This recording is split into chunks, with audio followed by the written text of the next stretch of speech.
आपसे एक सच पूछूं, ईमानदारी से बताइएगा।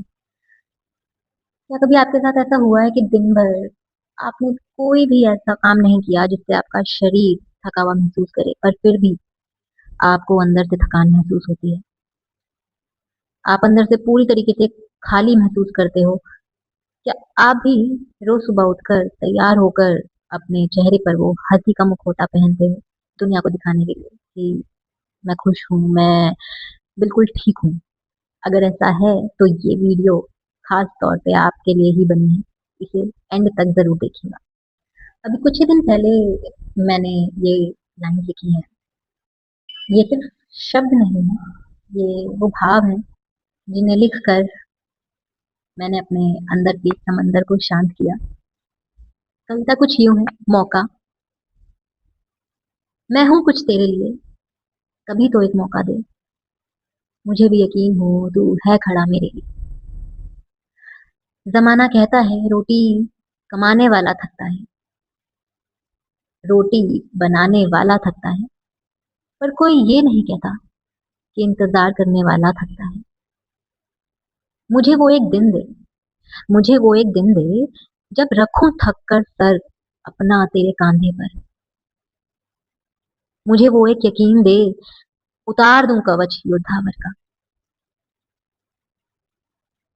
या फिर कह दे, बता दे सच, कह कर कोई पुराना हिसाब, तू बस सच्चाई से बच। मैं राख कर रही हूँ पिछला सभी, तू इस राख को संभाले रख।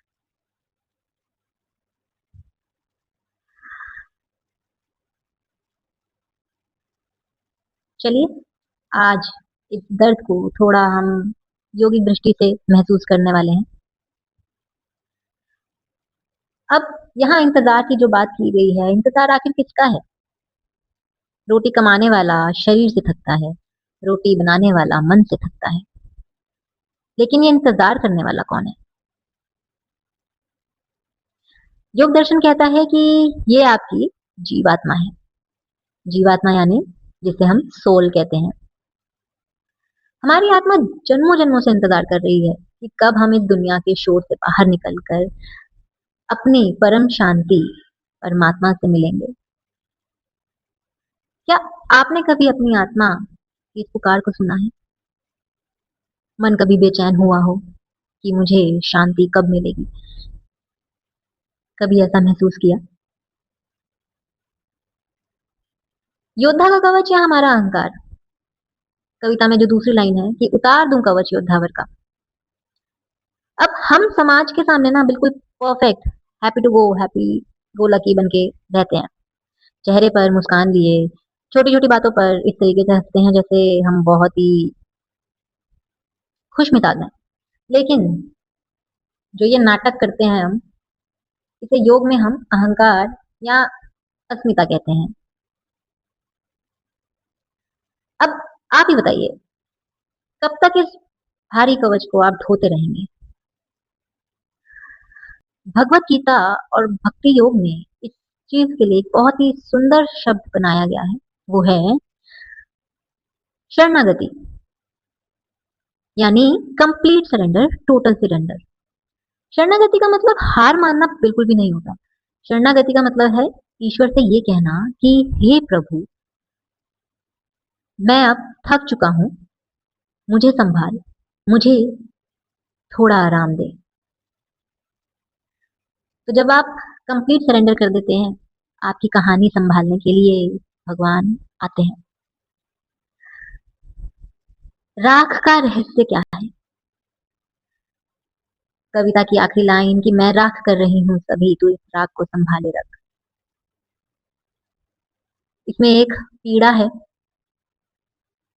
पिछला सभी जलाकर भस्म कर खत्म कर उसकी राख को संभाल कर रखने की बात की गई है।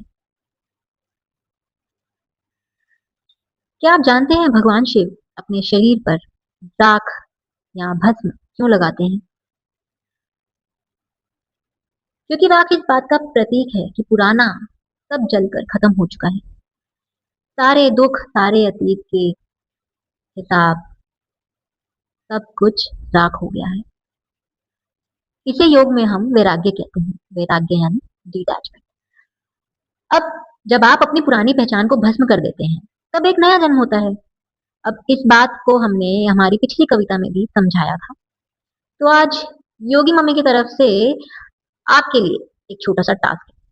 अब इस टास्क को आपने कैसे करना है, आज अपने आप के लिए आपने सिर्फ 5 मिनट निकालने हैं। ये जो मजबूत होने का नाटक आप करते हैं, इस नाटक से बाहर निकलना है। रात को जब आप सोने जाएं, तो आंखें बंद करके आपने शवासन में लेट जाना है। शवासन में लेटने के बाद अपने इष्ट देव और इस ब्रह्मांड से कहना है, आज के लिए मेरा रोल खत्म, अब आगे तू संभाल। अब आप मुझे कमेंट्स में जरूर बताएं कि क्या आपको भी कभी ऐसा लगा है कि आपको भी ये मुखौटा उतार देना चाहिए, और इस कविता की कौन सी ऐसी लाइन है जो आपको बहुत ही ज्यादा हिट कर गई है। मुझे कमेंट्स में जरूर बताएं, और कविता कैसी लगी ये भी जरूर बताएं। इस कविता को अपने उस दोस्त के साथ जरूर शेयर करें जिसके बारे में आपको पता है कि वो अंदर से खुश नहीं है। वो जमाने के आगे एक मुखौटा लिए घूम रहा है, लेकिन अंदर से वो बिल्कुल थक चुका है, टूट चुका है। क्योंकि ये वीडियो ऐसे ही लोगों के लिए बनी है। याद रखिए, थकना कमजोरी नहीं है। थके रहना और खुद को ना संभाल पाना गलत है। अपने आप को थोड़ा वक्त दीजिए, सब ठीक हो जाएगा। चैनल को सब्सक्राइब करना ना भूलिएगा, वीडियो को लाइक और शेयर जरूर कीजिएगा। मिलते हैं अपने अगले एपिसोड में फेर बदल के। तब तक के लिए हरिओम तक।